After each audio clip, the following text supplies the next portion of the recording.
Yang mirisnya Bapak dan Saudara, sebahagian kita orang tua berkiblatkan hak asasi anak kepada yang diciptakan oleh orang-orang barat sana.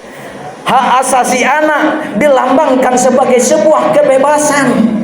Sehingga apa? Ketika seorang guru menegur anaknya, tidak jarang seorang orang tua tidak segan-segan untuk melaporkan guru ini kepada pihak yang berwajib.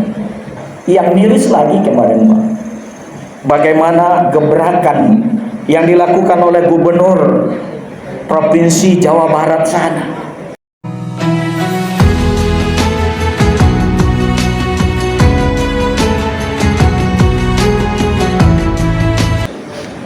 Assalamualaikum warahmatullahi wabarakatuh.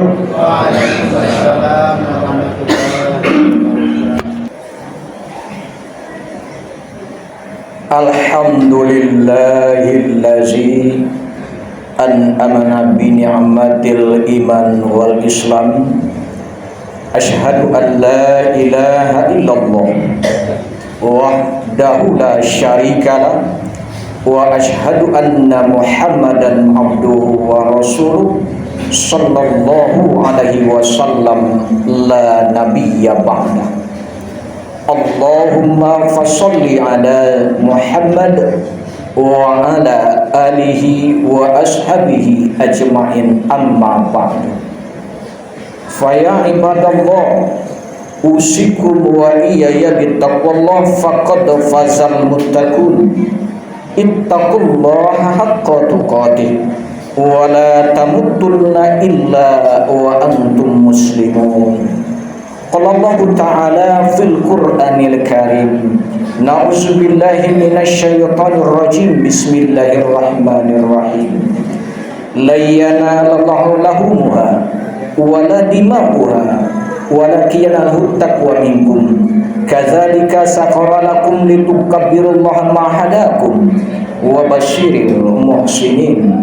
Shadaqallahul azim. Sungguh darah dan daging binatang yang kamu korbankan itu sekali-kali tidak akan pernah mencapai ridhonya Allah, kecuali yang mencapai ridhonya Allah adalah nilai-nilai ketakwaan di antara kamu. Demikianlah Allah telah menundukkannya untuk kamu, supaya kamu mengagungkan Allah atas nikmat yang telah diberikannya kepada kamu, dan beri kabar gembiralah orang-orang yang berbuat kebajikan. Maha benar Allah dengan segala firman-Nya. Surat Al-Hajj ayat yang ke-37. Bapak-bapak dan saudara-saudaraku sidang jemaah Jumat rahimakumullah, kembali ucapan rasa puji dan syukur kita sampaikan kepada Allah Subhanahu wa Ta'ala. Alhamdulillah, sampai detik ini limpahan rahmat, nikmat dan karunia-Nya masih kita rasakan, sehingga kita bisa berhadir di rumah Allah ini dalam rangka melaksanakan sebuah kewajiban buat kita laki-laki yang sudah balik dan berakal, yakni melaksanakan ibadah Jumat. Kemudian salawat dan salam buat junjungan kita Nabi besar Muhammad sallallahu alaihi wasallam. Bapak dan saudaraku sidang jemaah Jumat rahimakumullah, Ramadan telah lama meninggalkan kita, dan Syawal pun telah kita lewati saat ini. Sekarang kita berada di minggu kedua di bulan Zulqaidah. Tepatnya kita berada di tanggal 11 Zulqaidah tahun 1446 Hijriah. Di depan mata kita sebentar lagi ada dua buah perintah besar yang akan dilaksanakan oleh umat Islam se-dunia. Yang pertama adalah ibadah haji, yang saat ini saudara-saudara kita yang tergolong kepada manis tato'a ilaihi sabilah, memiliki kesanggupan dan kemampuan dan ditakdirkan oleh Allah untuk hadir ke rumahnya pada tahun ini, sudah mulai berangkat satu persatu. Dan mudah-mudahan mungkin ada kita yang hadir saat ini juga orang-orang yang Allah golongkan untuk dipanggil tahun ini. Harapan kita, doa kita, tentu saja saudara-saudara kita yang melaksanakan rukun Islam yang kelima saat ini, semuanya menjadi haji-haji yang mabrur. Karena memang jaminan Rasulullah, tidak ada ganti yang pantas, tidak ada balasan yang pantas yang akan diberikan oleh Allah kepada orang-orang yang haji yang mabrur, melainkan adalah surganya Allah Subhanahu wa ta'ala.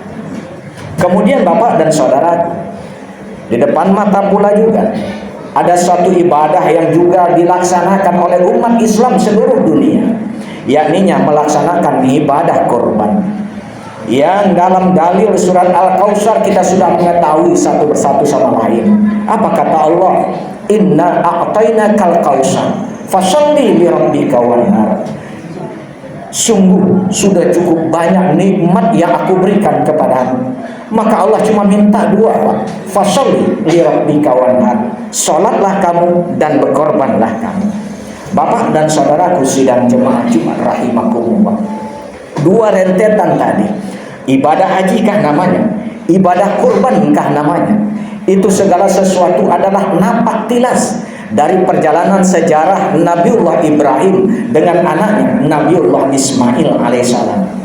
Maka pada kesempatan ini khatib mengajak kita bersama untuk merenungkan apa sesungguhnya hikmah yang dapat kita ambil dalam peristiwa yang akbar, sejarah yang besar Nabiullah Ibrahim dan Nabiullah Ismail alaihissalam.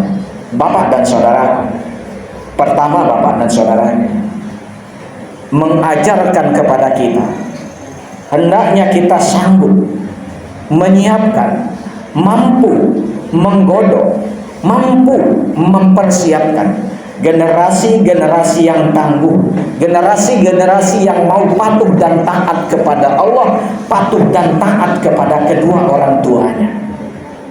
Bagaimana kita lihat Bapak dan saudara, Nabiullah Ibrahim alaihissalam dalam usia yang renta, dia diberikan oleh Allah keturunan yang bernama Nabiullah Ismail alaihissalam. Padahal ketika dia masih muda-mudanya, ketika dia masih kuat-kuatnya, ketika dia masih tangguh-tangguhnya, Allah tidak izinkan dia untuk mendapatkan keturunan itu. Sudah sering dia bermohon kepada Allah, sudah cukup lama dia meminta kepada Allah, Rabbi habli minas solihin, Rabbi habli minas solihin. Ya Allah, berikan aku keturunan yang soleh, ya Allah, berikan aku keturunan yang soleh. Itu harapan Nabiullah Ibrahim alaihissalam. Ketika usianya senja, baru dikabulkan oleh Allah Subhanahu wa ta'ala. Bapak, ternyata permohonan Nabi Ibrahim itu dikabulkan Allah, bahwa ternyata anak yang dimintanya, keturunan yang dimohonkannya adalah anak dan keturunan yang soleh, itu dikabulkan Allah. Allah buktikan itu Bapak dan saudara.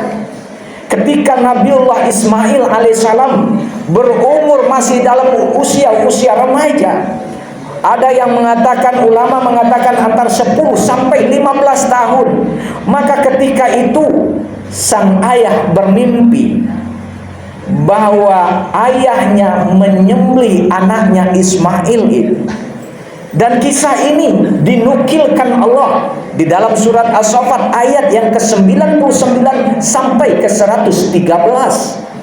Sangat panjang, sangat Allah uraikan kisah ini. Dan satu yang sangat menyentuh hati kita, Pak, ketika ini didiskusikan oleh Ibrahim kepada anaknya Ismail, apa jawab anak ketika itu? Satajiduni, lakukanlah ya Allah, ya lakukanlah, kerjakanlah ayah apa yang sudah Allah perintahkan kepadamu. Insya Allah ma'asabirin, insya Allah engkau akan lihat, engkau akan saksikan aku menjadi orang-orang yang sabar. Bapak dan saudara, ini sesungguhnya role model seorang anak dalam hidup dan kehidupan kita sesungguhnya yang kita harapkan. Anak yang meminta bukan jangankan hartanya, jangankan waktunya, jangankan tenaganya, jangankan pikirannya, ketika nyawanya diminta oleh ayahnya untuk dikorbankan karena ayahnya ingin taat kepada Allah Subhanahu wa taala, apa kata dia, Pak? Satajiduni, lakukanlah itu ayah, kerjakanlah itu ayah. Mudah-mudahan engkau akan menemukan aku sebagai orang-orang yang sabar, karena dia tahu ayahnya sedang melaksanakan perintah Allah. Bapak, kalau lihat potret saat ini, bagaimana generasi-generasi muda kita, gampang kita. Akankah dapat kita generasi yang seperti itu? Generasi yang mau berdiri di garis depan untuk membela ibunya, generasi di depan yang mau membela ayahnya. Tidak jarang kita temui bahkan dia yang membunuh ayahnya sendiri. Tidak jarang kita lihat pemberitaan bahkan dia yang menyembelih ibunya sendiri. Bapak dan saudara, ini sesungguhnya sudah menjadi PR kita bersama. Apatah lagi, Pak, saat ini generasi muda kita dicekoki dengan pemahaman halal darah temannya, halal darah tetangganya, halal darah saudaranya. Dia tawuran di mana-mana, dia berkelahi di mana-mana seperti perang yang dia ciptakan. Siapa pelakunya? Lebih banyak generasi muda kita, Pak. Yang mirisnya, Bapak dan saudara, sebahagian kita orang tua berkiblatkan hak asasi anak kepada yang diciptakan oleh orang-orang barat sana, dan itu yang sedang diadopsi oleh pemerintah kita saat ini.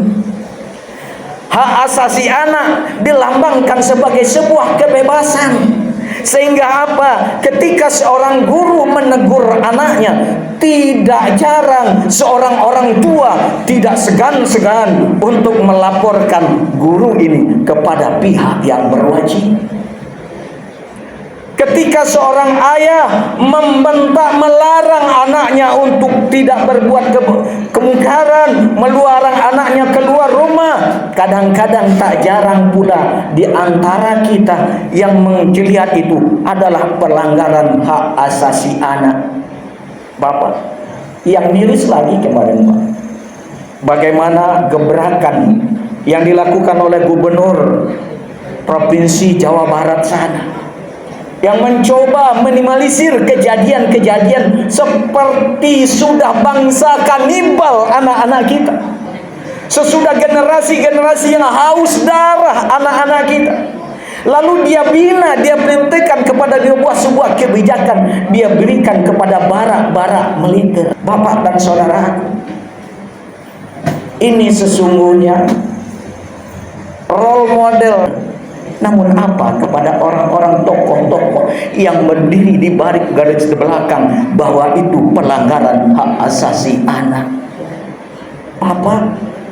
Hak asasi anak mana yang sesungguhnya sedang dilanggar? Ketika seorang orang tua mengajak anaknya kepada arah kebaikan, hak asasi anak manakah yang ketika dilanggar? Ketika seorang guru sedang menegakkan amar ma'ruf nahi munkar, mencoba mendidik anaknya kepada arah kebenaran. Pak, bukankah Rasulullah sudah menjelaskan, mengajarkan kepada kita? Kulu mauludin yulalal fitrah. Sungguh setiap anak yang lahir itu dalam keadaan suci. Fa'abawahu, tapi orang tualah yang akan membawa dia kepada seorang menjadi orang Nasrani, menjadi seorang Majusi, bahkan menjadi seorang Yahudi. Kita orang tuanya, Pak. Kita sesungguhnya yang akan membentuk itu. Maka Bapak dan Saudara, Allah ingatkan kita di dalam surat At-Tahrim ayat yang ke-7. Apa kata Allah? Ya ayyuhallazina amanu qu anfusakum wa ahlikum nar. Ayo orang-orang yang beriman, peliharalah dirimu dan keluargamu dari siksaan api neraka. Maka Bapak, dalam kesempatan ini khotib mengetuk kita bersama, mengetuk hati kita juga, bagaimana sesungguhnya kita mampu menjadikan konsep pendidikan yang dilakukan oleh Nabiullah Ibrahim alaihissalam, mampu menciptakan anaknya Nabiullah Ismail alaihissalam. Itu seharusnya yang kita ambil hikmah dalam peristiwa penyembelihan hewan korban yang dilakukan oleh Nabiullah Ibrahim dan anaknya Nabiullah Ismail alaihissalam. Inilah sesungguhnya di dalam surat Al-Hajj ayat yang ke-37 tadi Allah ingatkan kita, la yanalallahu lahumuha wala dima'uha walakinallahu taqwa minkum. Sungguh darah, daging, binatang yang kamu korbankan itu sekali-kali tidak akan pernah mencapai ridho Allah. Apa yang mencapai ridho Allah? Nilai ketakwaan. Nilai ketakwaan mana? Mampu kita melihat makna dari sejarah penyembelihan hewan korban itu. Bagaimana Nabiullah Ibrahim mampu mempersiapkan generasi yang tangguh itu. Bapak dan saudara, sebagai motivasi kita, coba kita tanamkan dalam diri kita. Bapak, ketika malaikat maut datang menjemput nyawa kita, itu perjuangan kita, perjuangan akhir kita, perjuangan yang akan menyelamatkan kita.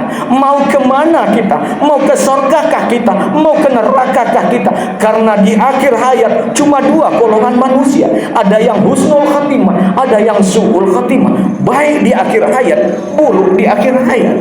Maka Bapak, Rasulullah ingatkan, siapa yang melihat ada di antaranya ketika orang sedang sakaratul maut, bantu dia, bimbing dia, bantu perjuangannya dengan talkinkan dia, ingatkan dia dengan kalimat la ilaha illallah.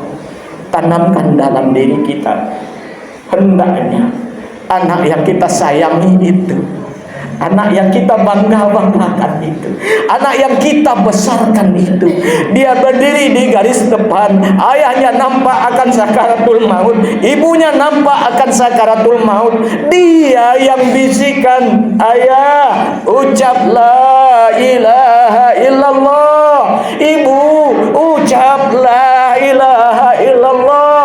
Anak yang bantu perjuangan perjalanan terakhir kita Bapak, itu kita tanamkan hendaknya dalam diri. Siapa yang bisa bantu itu? Tentu saja anak-anak yang taat kepada Allah Subhanahu wa taala, itu yang akan mau memperjuangkan kita. Bapak, ketika kita dimandikan orang, dia hendak ikut memandikan kita. Ketika kita dipakaikan baju terakhir kita, kain kapan kita, hendaknya anak kita itu yang ikut mengapani kita. Ketika kita disolatkan orang, Pak, anak laki-laki yang kita besarkan, anak laki-laki yang kita sayangi, dia berdiri di garis depan, dia yang mengimami kita, jasad kita ini. Bapak, ketika kita diletakkan jasad kita di dalam kubur, bantal yang meletakkan, bantal yang menggulung-gulung tanah, yang meletakkan kepala kita, bantal kita itu adalah hendaknya anak kita, Bapak.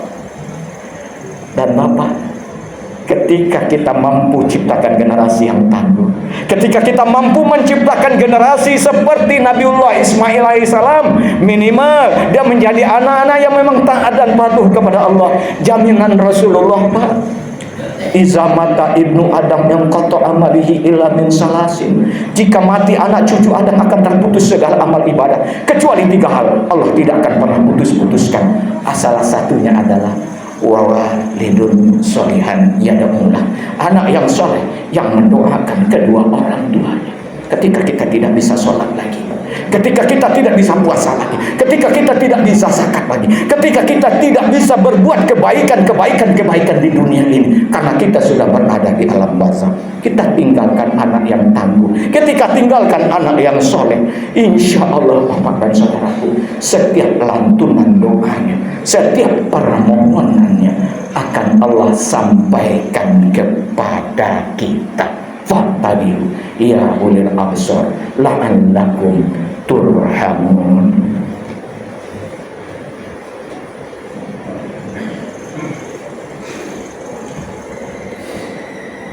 Alhamdulillahillazi hadana lihaza wa ma kunna linahtadiya laula an hadanallah.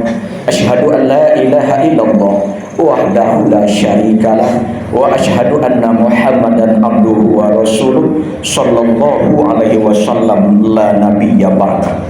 Allahumma fassalli ala Muhammad wa ala alihi wa ashabihi ajma'in, amma ba'du. Fa ya ibadallah, usikum wa iyaya bittaqullah faqad fazal muttaqun. Ittaqullaha haqqa tuqatih wa la tamutunna illa wa antum muslimun. Qala Allah ta'ala fil Qur'anil Karim, na'udzubillahi minasyaitonir rajim. Bismillahirrahmanirrahim. Inna a'tainakal kautsar fasholli li rabbika wanhar. Inna syani'aka huwal abtar. Bapak dan saudara, di dalam surat Al-Kautsar tadi Allah mengingatkan kita, sungguh sudah banyak nikmat yang Allah berikan kepada kita, dan Allah cuma minta dua ketika kita mensyukuri nikmat itu.